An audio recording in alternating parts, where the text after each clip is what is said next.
arm to his Mimi.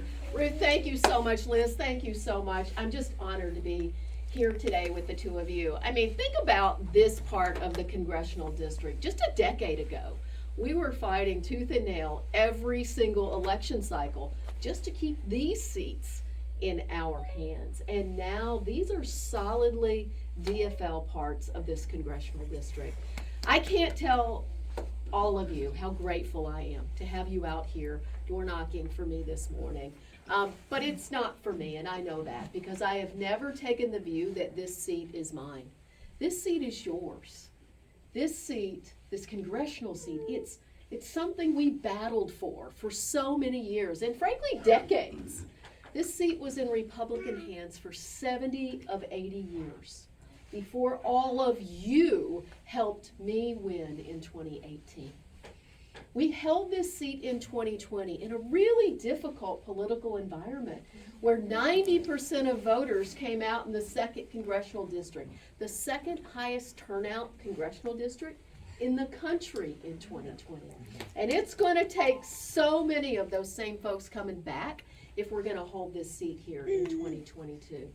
Look, folks, it's a tough environment out there, right? I mean, we have to acknowledge that people are hurting because of inflation, but instead of complaining about it and saying things like my Republican opponent says, that inflation is something that is helping Republican candidates.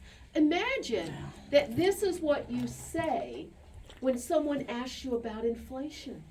I've had my head down working to lower the cost of fuel by making sure we have year-round sales of E15. I've had my head down making sure Medicare can finally negotiate drug pricing in our country.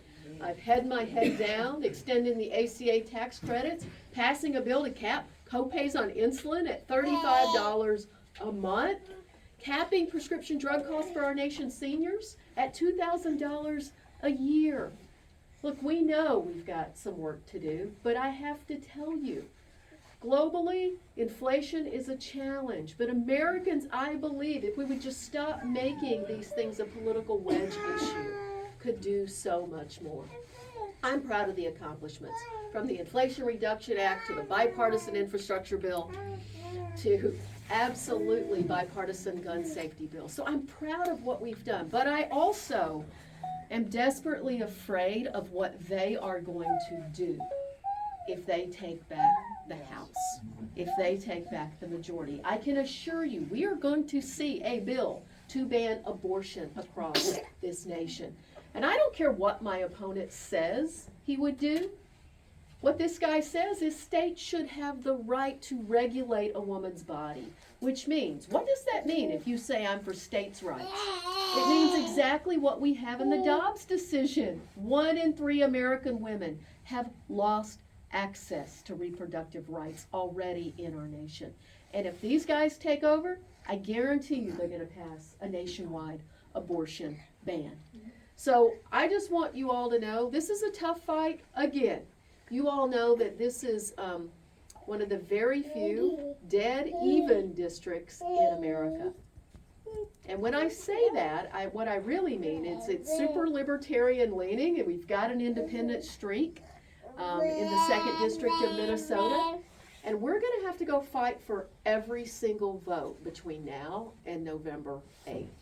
And I know if we do that, if we keep fighting, that we are going to hold this seat, that we are going to hold the House of Representatives. And in the end, and I believe this no matter, with all of my heart and soul, no matter what happens in 23 days, but who's counting?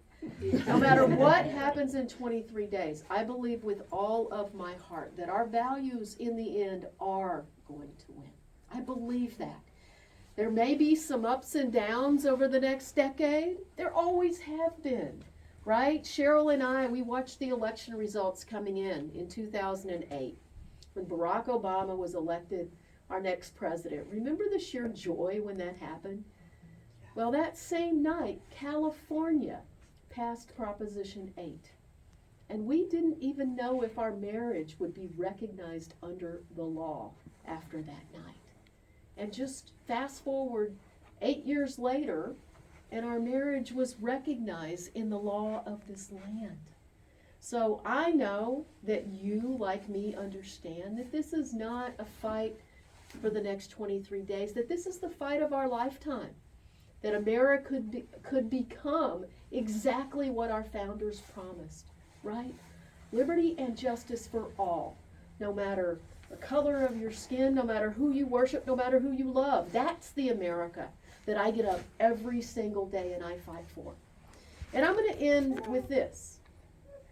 Look, I thought I'd found my highest gear out there, off-roading in my Jeep for that ad.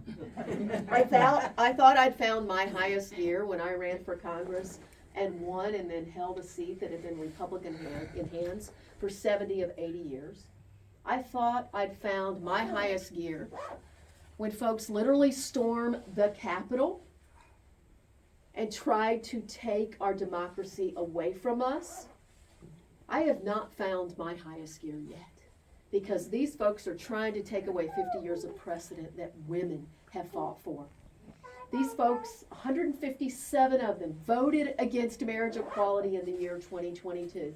In the year 2022, I had to introduce a bill to protect contraception. Folks, literally birth control, IUDs, and condoms in the year 2022.